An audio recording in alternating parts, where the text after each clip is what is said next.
أعوذ بالله من الشيطان الرجيم पनाह मांगता हूँ मैं अल्लाह की शैतान मरदूद से। बिस्म इल्लाह अर्रहमान अर्रहीम। शुरू अल्लाह का नाम लेकर जो बड़ा मेहरबान निहायत रहम वाला है।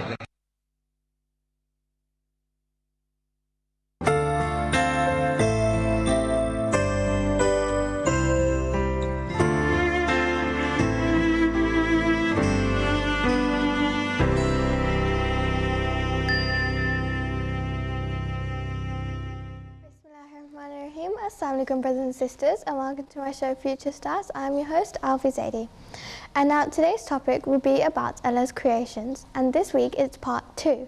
So last week we were talking about part 1, we were talking about animals, plants and people, and this week on part 2 we'll be talking a bit more about people, but this time we'll be talking about knowledge, as also it fits in with going back to school, as I know some of you may be going back to school this week.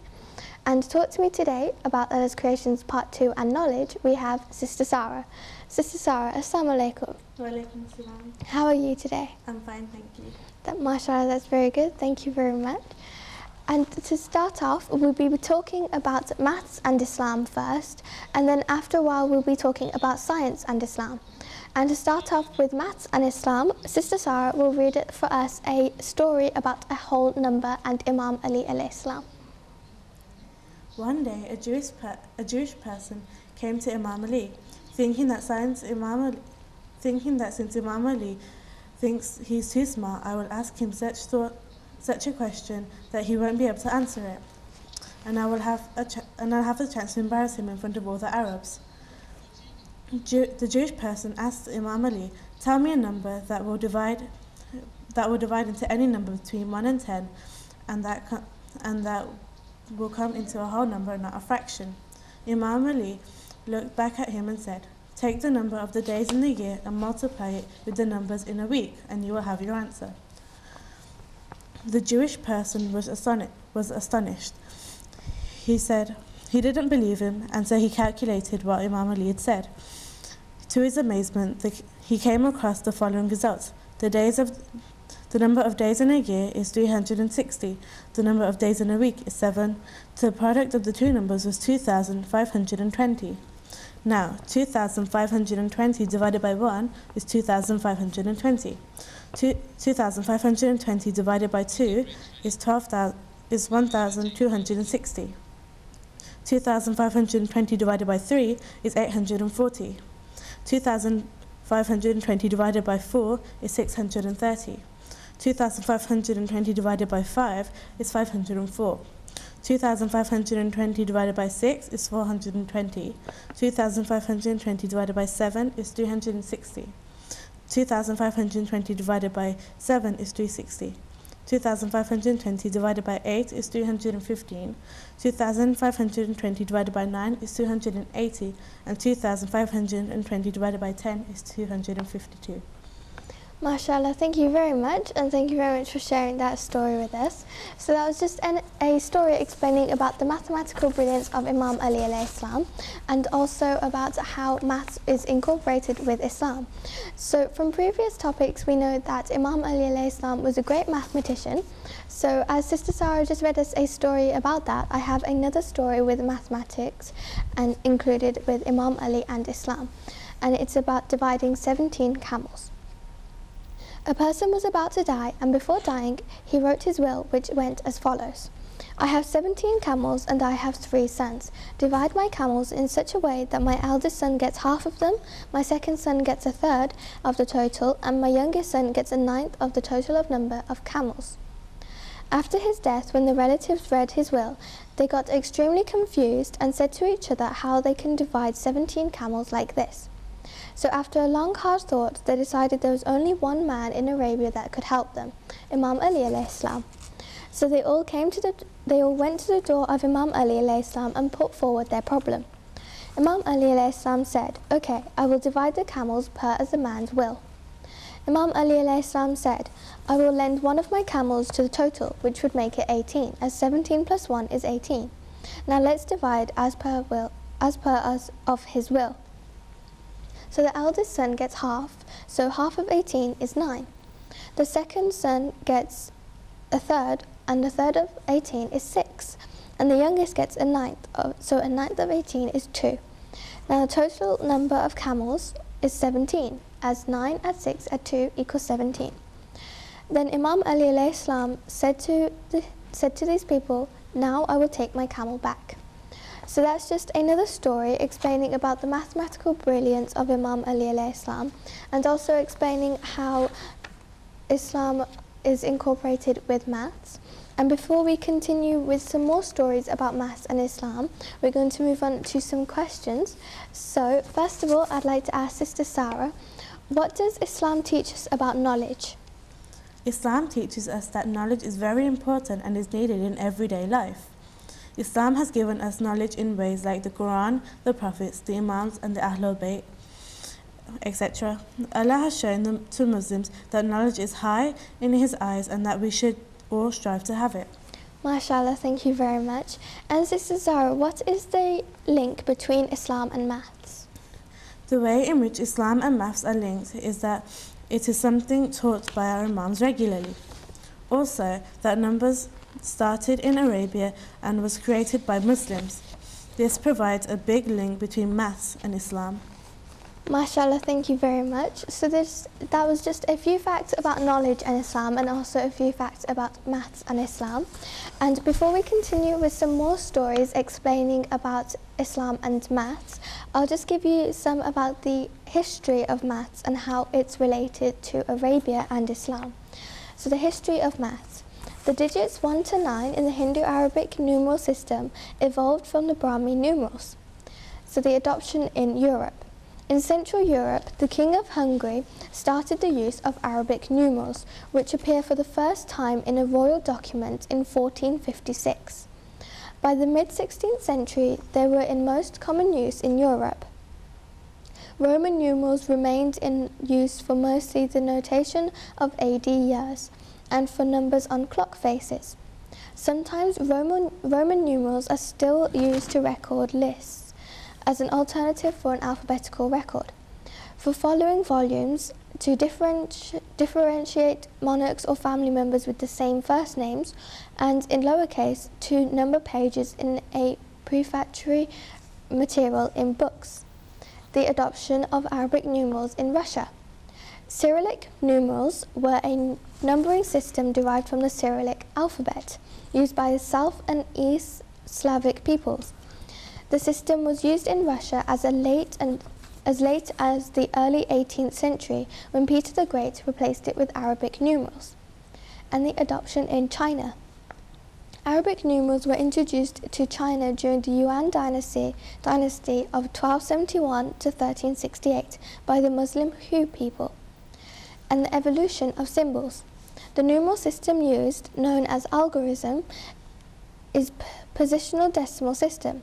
Various symbol sets are used to represent numbers in the Hindu-Arabic numeral system, all of which have evolved from the Brahmi numerals. The symbols used to represent the system have split into various typographical alternatives since the Middle Ages.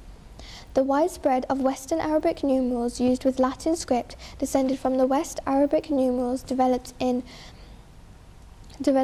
There are two types of typographic styles for translation European numerals, known as lining figures and text figures. The Arabic Indic, or the Eastern Arabic numerals, used with the Arabic script, developed mainly in what is now Iraq. An alternative of using Eastern Arabic numerals and the Devanagari numerals used with the Devanagari and related variants are grouped as Indian numerals. So that's just a bit about the history of numerals and also about the Arabic numerals and numbers. And now to continue with some more stories about mathematics, Sister Sarah has a story for us which is about Imam Ali alayhi salam's mathematical brilliance and 5 loaves of bread.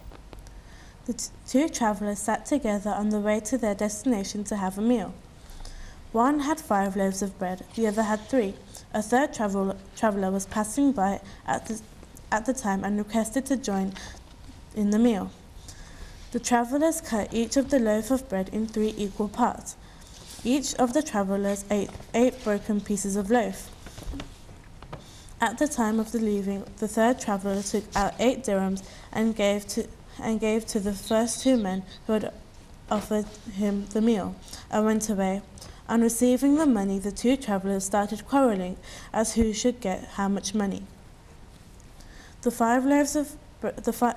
man with the 5 loaves of bread demanded 5 dirhams. The 3-loaf man insisted on dividing the money equally into 2 parts. The dispute was brought to Imam Ali, the Caliph of the time in Arabia, to be decided. Imam Ali requested the 3-loaf man to accept 3 dirhams, because 5-loaf man had been more than fair to you. The 3-loaf man refused and said that he would take 4 dirhams. At this, Imam Ali replied, "You can have only 1 dirham. You had 8 loaves of bread between yourselves. Each loaf was broken into 3 parts. Therefore, you had 24 equal parts. Your 3-loaf man had 9 parts, of which you ate 8 portions, leaving just 1 for the third traveller. Your friend had 5 loaves, which divided into 3 and made 15 pieces. He ate 8 pieces and gave 7 pieces to the guest. As such, the guest shared 1 part from your loaf and 7 parts of those of your friend. So you should get 1 dirham and your friend should receive 7 dirhams." MashaAllah, thank you very much, and thank you very much for sharing that story with us. So just another story explaining about the mathematical brilliance of Imam Ali alayhi salam, and also talking about maths and Islam incorporated with each other. So now I'm just going to move on to some questions which are going to give us some more facts, but these questions are moving on to our next section of topic, which is science and Islam. So Sister Sarah, first I'd like to ask you, what is the link between Islam and science? The link between Islam and science was another subject which was taught regularly by our imams. Also, our imams were fascinated by science, and they often pondered over scientific matters. MashaAllah, thank you very much. And also, Sister Sarah, I'd like to ask you, what is the importance of science in Islam? Well, the importance of science in Islam is much like the importance of maths in Islam. Science is a form of knowledge, and knowledge is very important to Islam. MashaAllah, thank you very much. And before we move on to the science and Islam part of today's topic, I'm going to just finish off with more stories about maths. So first of all, I'd like to share another story about Imam Ali alayhi salam's mathematical brilliance, and this one's about dividing inheritance. So Imam Ali alayhi salam was endowed with a quick, sharp, incisive mathematical mind. Here are a few interesting parts of the story which Imam Ali alayhi salam's mathematical brilliance revealed itself. What is a wife's share? Imam Ali alayhi salam was once interrupted while he was delivering a sermon from the pulpit by someone who asked him how to distribute the inheritance of someone who had died, leaving a wife, his parents, and 2 daughters. Imam Ali alayhi salam instantly answered, "The wife's share becomes 1/9. How? This answer is in fact the result of a long analysis with a number of steps. Ordinarily, we have to decide on the original share of each of the heirs in the following way. In the Noble Quran, in Surah 4, Ayah 12, it says, "The wife takes 1/8 in view of the presence of inheriting a child." In the same Surah, Surah 4, and this in Ayah 11, it says the deceased father and mother take 1/6 each. In the same ayah, it says to the 2 daughters that take 2/3 of the inheritance. So total would be 1/8 add 1/6 add 1/6 add 2/3. This equals 3/24 add 4/24 add 4/24 add 16/24, which equals to 27/24. This means the share becomes less than 1/8 in view of the increase of the total of shares, which are so fixed and prescribed. So the 1/8, the original share due to the wife out of the 24 total shares, has become 3 shares out of a total of 27, which is 1/9. Imam Ali alayhi salam's mathematical mind went through this complex mathematical process in just 1 second. So that's just a story explaining more about maths and Islam and also the mathematical brilliance of Imam Ali alayhi salam.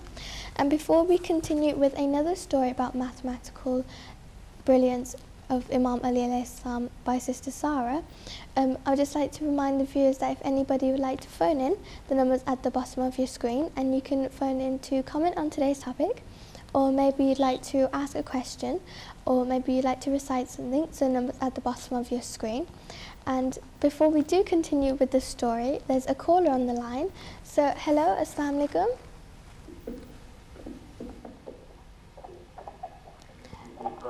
Hello, Assalamu alaikum. Hello. Hello, Assalamu alaikum. Wa alaikum assalam. How are you today?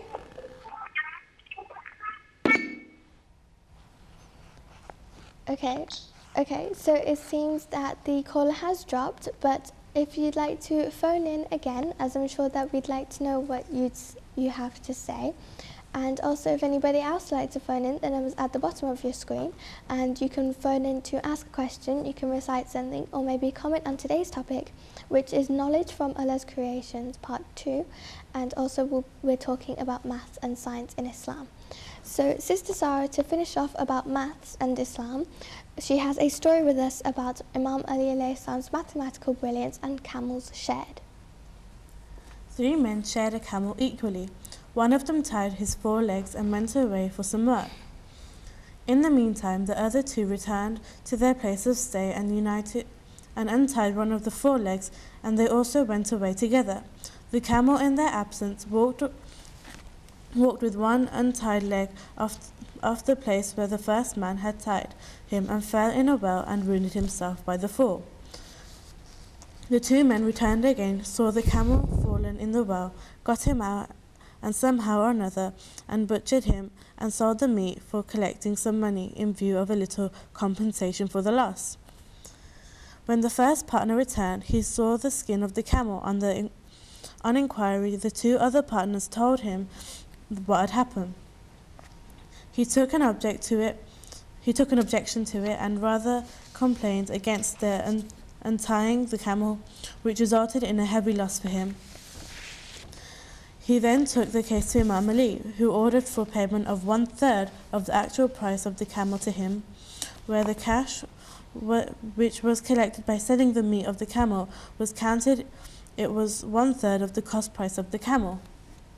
The amount was paid in full, and the first partner of the camel and the other 2 went away empty-handed. While they were about to leave, Imam Ali told them that as they had not taken proper care for the safety of the camel and the safeguard of their shares, whereas the first partner had by tying his 2 legs, hence it is their loss.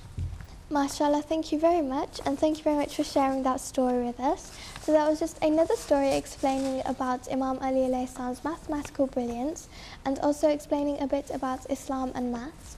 And that also concludes about maths and Islam. So now we'll be moving on to science and Islam. And to start off with this topic section, Sister Sarah is going to answer a few questions for us. So first of all, I'd like to ask Sister Sarah, who is the main figure of science in Islam?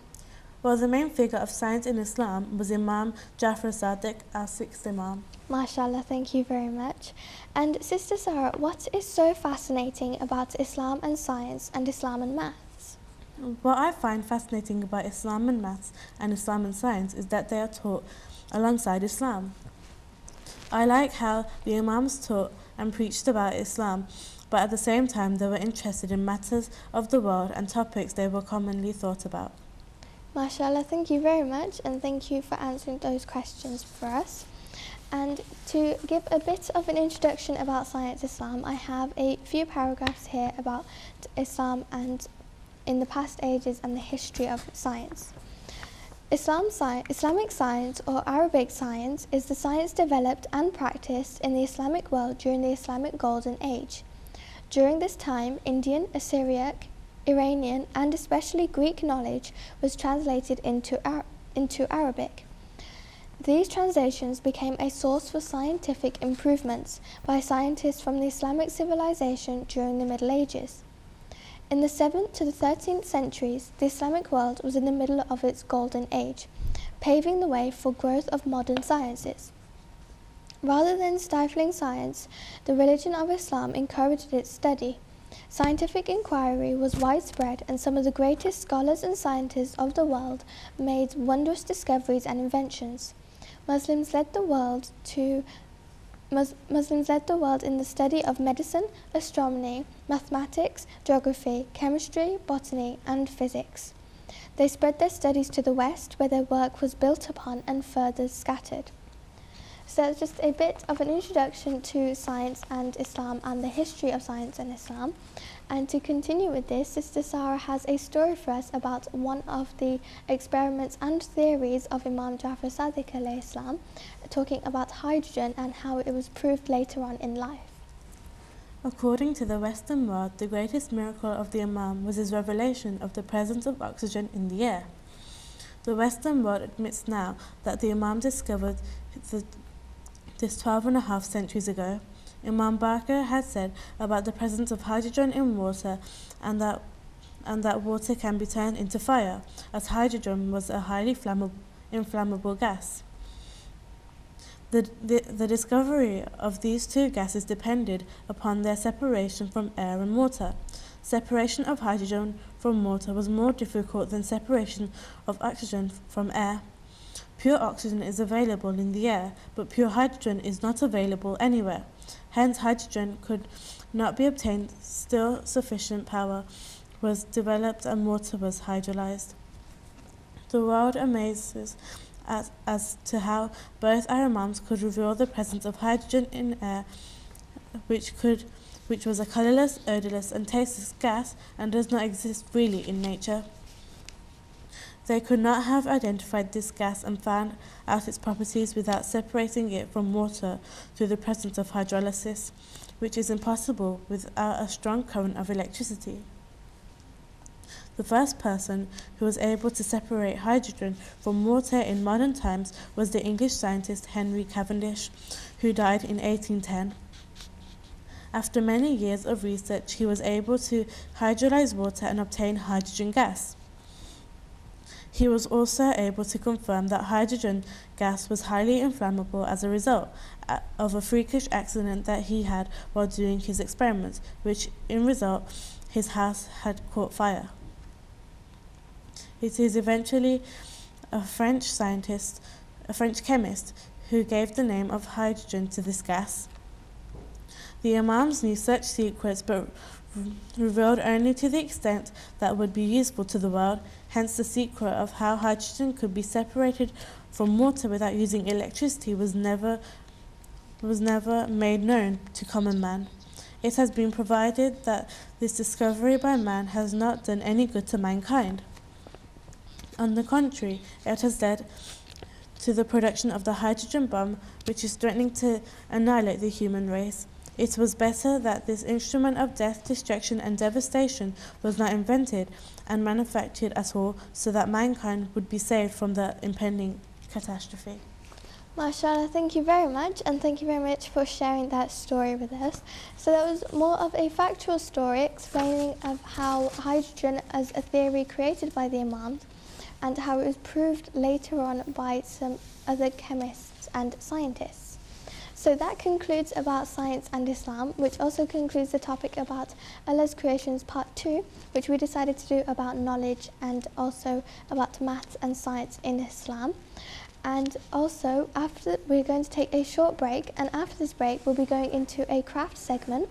And in today's craft segment we've decided to do some more origami, which is Japanese paper folding and creating other objects and shapes.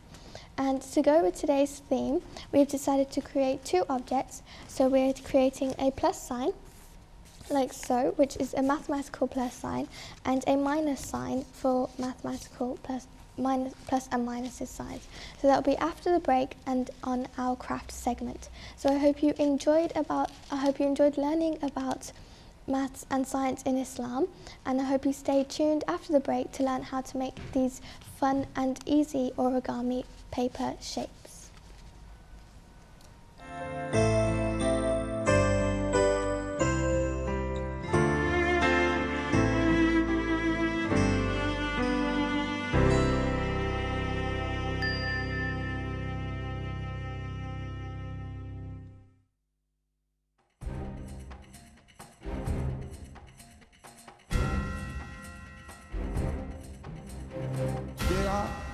several faces of Islam being projected in this modern days of communication, on the television, in papers, in books, in magazines. The Quran is saying that you can do all that you think are your duties, but if your heart isn't moved by your neighbour's condition, then your prayer is just an empty.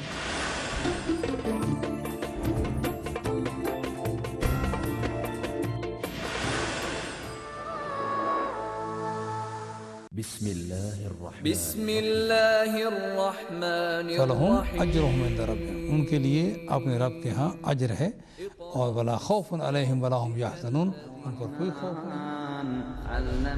तो फिर मौला ने इरशाद फरमाया, मुझे पता है कि चूँकि तुम्हारे पेट जो हराम से भरे हुए हैं इसलिए तुम मेरा साथ नहीं दे सकते। एनार्की, कैओस, हर जगह जो है वो लूट मार, कत्ल व गारत।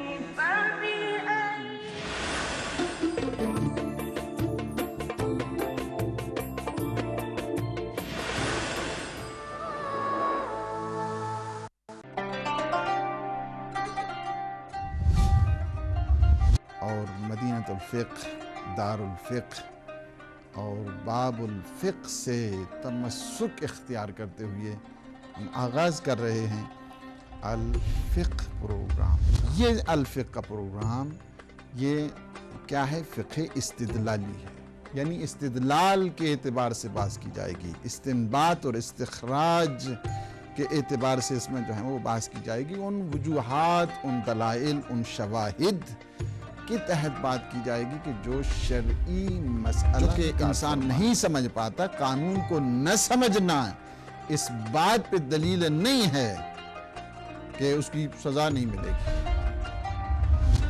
जो शरीयत हुक्म करती है, अक्ल सलीम उसे माना करती है, और जो अक्ल सलीम का फैसला हुआ करता है वही शरीयत का फैसला हुआ करता है।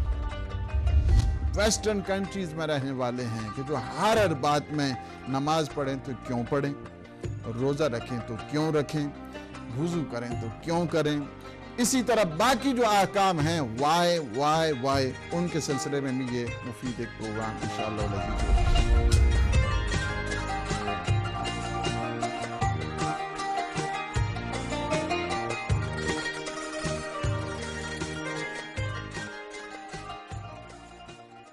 हिदायत टेलीविज़न मकतब हिदायत की तालीमात का आयनादार है, जहाँ आपकी शरई, समाजी और मुआशरती ज़रूरतों को मद्देनज़र रखते हुए निहायत बारीक बीनी से प्रोग्राम मुरतब किए जाते हैं। तफसीर कुरान मजीद हो या हदीस मासूम, जश्न विलादत हो या अयाम गम, हालात हाज़रा, ख़वातीन की दिलचस्पी, हर तरह के प्रोग्राम से मुज़य्यन हिदायत टीवी आपकी खिदमत में 24 घंटे कोशा।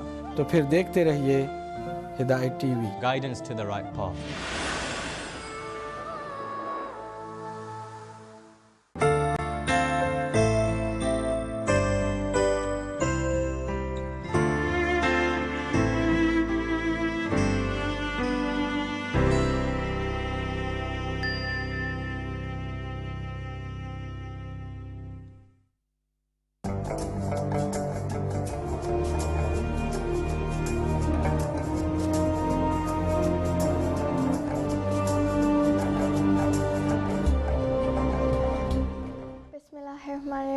Assalamu alaikum brothers and sisters, and welcome back to Future Stars with our craft segment. And I'm your host Alvia Zaidi, and let me just reintroduce our guest for today. So our guest for today is Sister Sarah. So Assalamu alaikum, Sister Sarah. Assalamu alaikum. Wa alaikum assalam. And today Sister Sarah will be joining in with today's craft, which is origami, which I mentioned earlier before the break. And in case you missed what was before the break, today we'll be making, to go with today's topic about Allah's creations and maths and science. Before I introduce what we'll be making today, we have a caller on the line. So hello, assalamu alaikum. Wa alaikum assalam. How are you? I'm fine, thank you. How are you?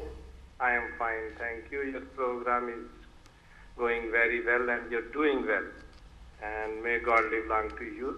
My best wishes for you. Okay, thank you. MashaAllah, thank you very much. And thank you very much for calling in also. And mashallah, thank you very much for calling in. And also, if anybody else would like to phone in, the number's at the bottom of your screen. So today with origami, what we'll be creating is to go with today's topics about maths and science in Islam. We decided to take maths on board and create out of origami a minus sign and a plus sign. So it's very simple, and there are simple steps to follow.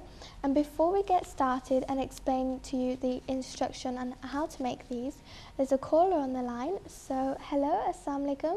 Hello, assalamu alaikum. Ya Ali Madad. I'm Zaha.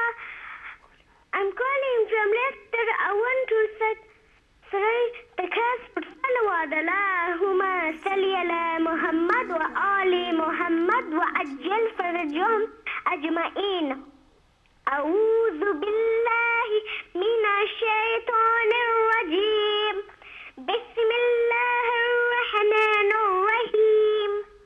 ألهاكم التكاثر حتى زرتم المكابر. كلا سوف تعلمون. ثم كلا سوف تعلمون. كلا لو تعلمون علم اليقين لترون الجحيم ثم لترونها عين اليقين ثم لتسألن يومئذ عن النعيم. صدق الله العلي العظيم. Thank you, Khudafiz. Mashallah, thank you very much for reciting that for us. That was beautifully recited, and mashallah, thank you very much for calling in also. And also, if anybody else would like to phone in, numbers at the bottom of your screen, and you can phone in to recite something like our last caller just did, or maybe comment on today's topic, and also about today's craft, or you can share any thoughts with us. So just phone in at the number at the bottom of your screen. So with today's origami, we'll be creating these shapes that I showed earlier, so a minus sign and a plus sign. And to get started, we'll start with the minus sign, as this is quite simple to make. It's fairly easy, and to start off, all you'll need is a simple square sheet of paper, and you can use any colour you want. I'm using a pink shade of paper, and Sister Sarah has a red piece of paper for today. And you can use any kind of piece of paper that you want, and it could be card, it could be paper that you've already bought which is square, and this has to be square. It doesn't matter what size. You can use a big square or a short square, a small square, and the size of your square will depend on the end product. And also you can use a piece of paper, an A4 piece of paper, and what you can do, you can fold it across so that it meets to the other side, like so. And you can make sure this corner is folded in half, and then you can cut off this part, which would make a square piece of paper. But we have already cut out pieces of paper which you can also find online and print them off. So let's just get started on our minus shape. So the first thing you need to do is make sure you have a flat work surface, as you're going to need to fold it and crease it down so you can make the shapes proper. So what we need to do first is you're going to fold it in half lengthways and where it's facing upwards, so like so.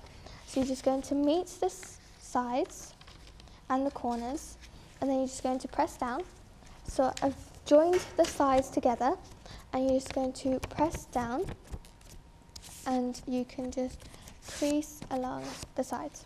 Once you've done that, you open it back up, and then you do exactly the same, but you do it to the other side. So now you'll have a line going down this way. So what you do, you just meet them together, like so, and so once these two sides have met together, try and get them as equal as possible, and you just press down, and you just crease across, the same, and then you open it back up again. And now what you're going to do is we have pieces of paper that have a colour on one side and a blank side on one side.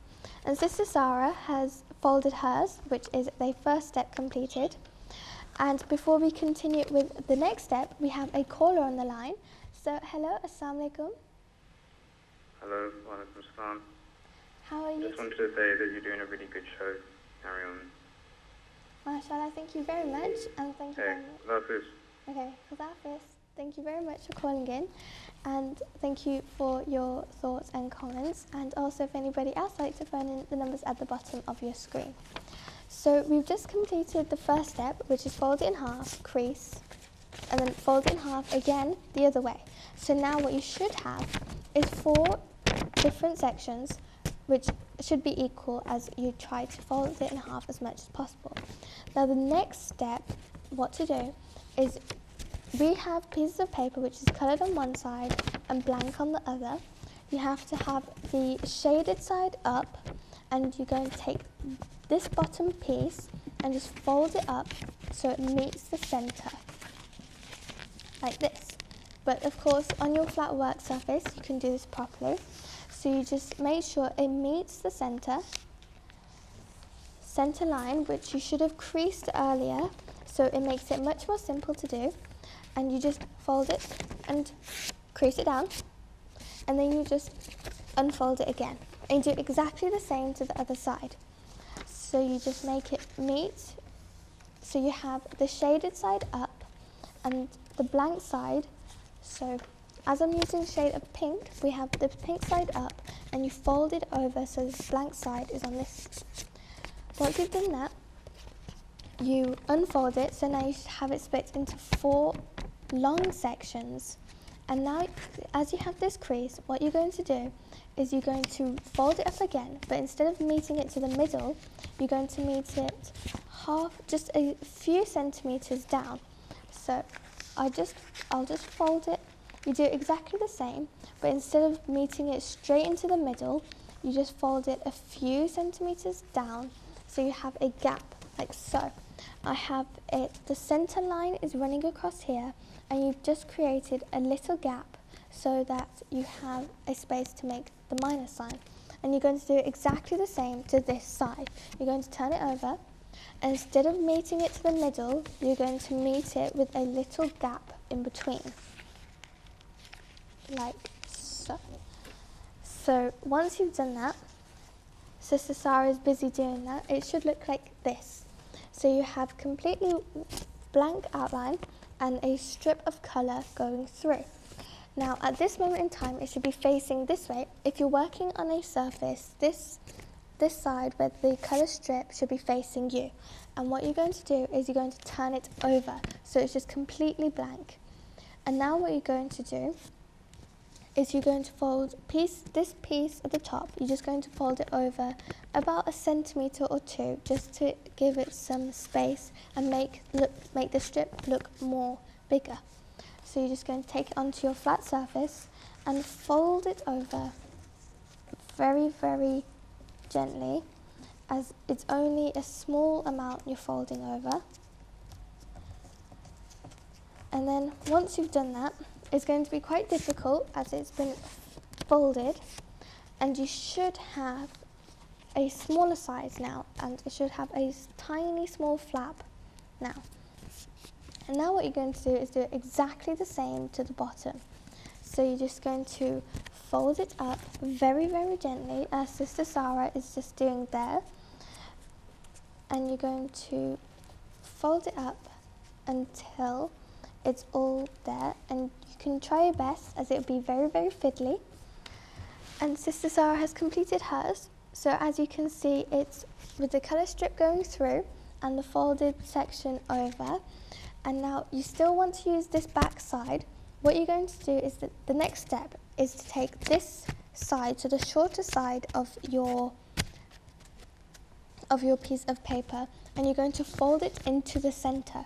So you're going to take this corner and meet the centre line, which you should still have creased on your piece of paper from earlier. Now it's just like the second step at the beginning, but this time you're going to be using the shorter side, and you'll just be folding it over to the crease. Very simple. So you take your flat surface and just fold over very gently, as you don't want to rip it as you are working with paper, which is very delicate.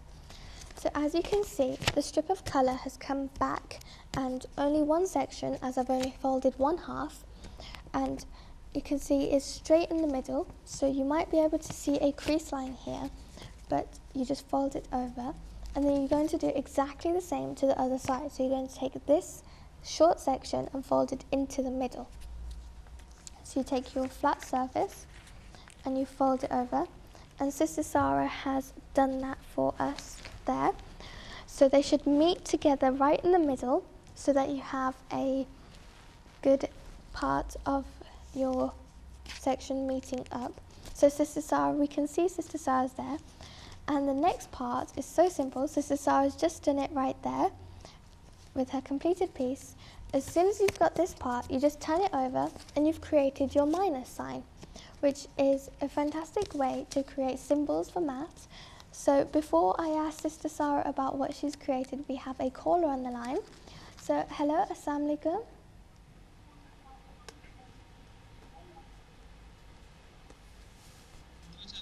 Hello, Assalamu alaikum.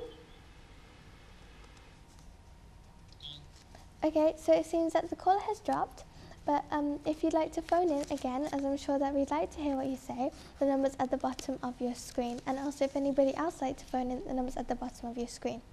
So Sister Sarah has just created her minus sign. So Sister Sarah, if you'd just like to just explain it. So you have the stripe going through, so your chosen colour has created the stripe. I've chosen red. Mashallah. And as I have pink here, and it's so simple, and you just have your minus sign, and you can stick it up on your wall, and you can use it to do equations at school, and it's really, really easy to create. Now the next thing we'll be making, which Sister Sarah can put aside our minus sign, and the next thing we'll be making is a plus sign. Now you can use it in the same way you use your minus sign, but for the plus sign it's a bit harder, but it's not too hard. And what you're going to need to do is take a chosen colour square paper. So for this I've chosen blue, and Sister Sarah has chosen... I've chosen purple. Mashallah. And we are going to take our square piece of paper, and we're going to do exactly the same thing we did for the first step of creating the minus sign. You're going to fold it in half, one way, and you're just going to meet it in the corner.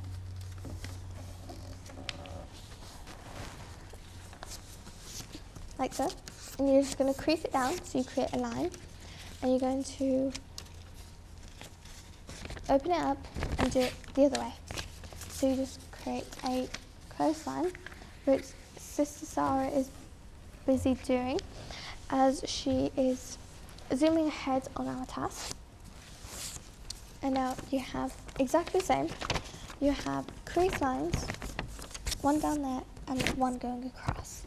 Now what you're going to do is you're going to have the shaded side facing you.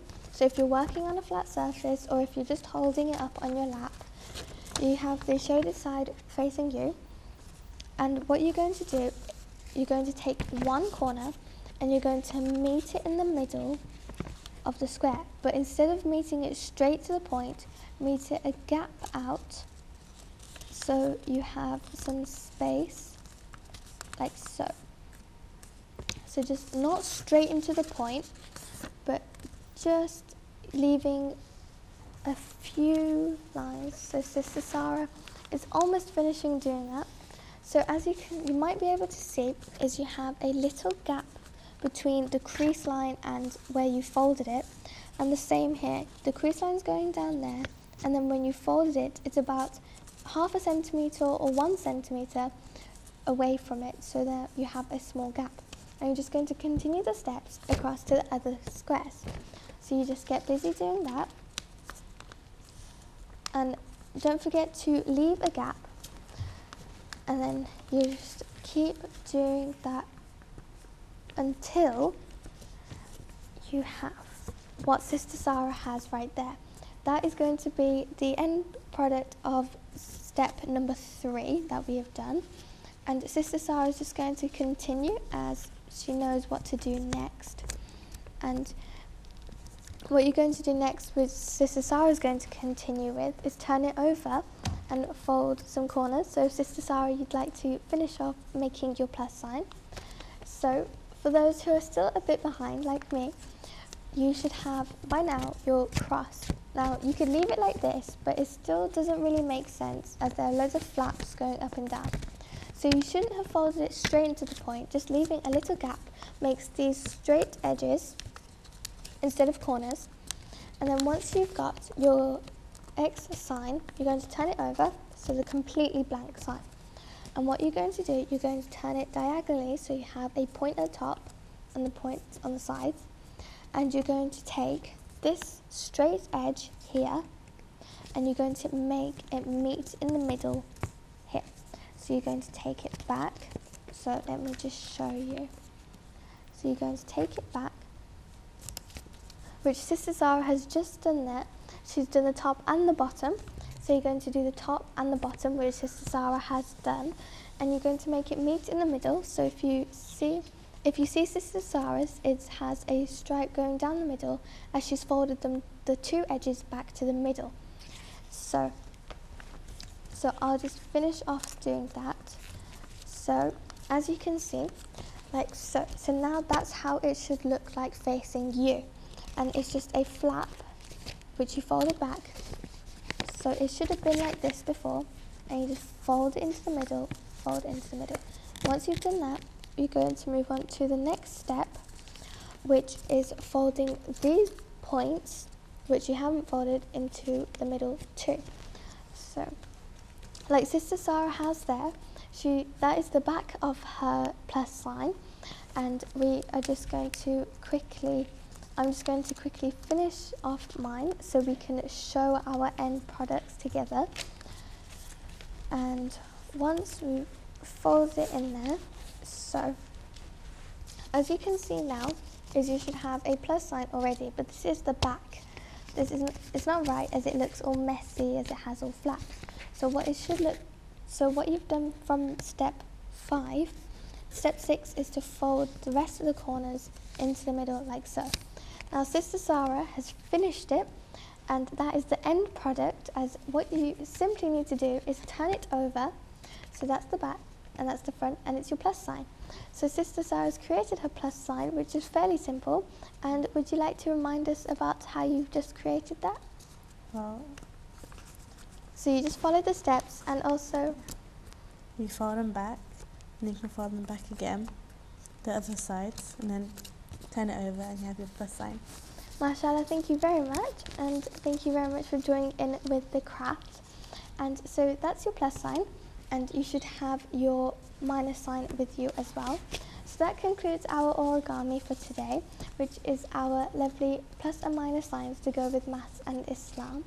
And I'd like to say thank you very much to all the callers who phoned in, and I'd like to say thank you for calling in and also sharing their thoughts and comments with us today. And also I'd like to say thank you, Sister Sarah, for coming along today and joining in with our show earlier, and also joining in with the craft. And Sister Sarah, did you enjoy today's show? Yes, it was very intriguing and I learned a lot myself. MashaAllah, thank you very much. And I'd like to say Khudafis to Sister Sarah. Khudafis. And I'd like to say thank you very much to the viewers. I hope you've enjoyed today's show just as much as Sister Sarah has with us today. And I hope that you've learnt a lot about maths and science in Islam, and also learnt how to make your 2 minus sign and your plus sign for origami.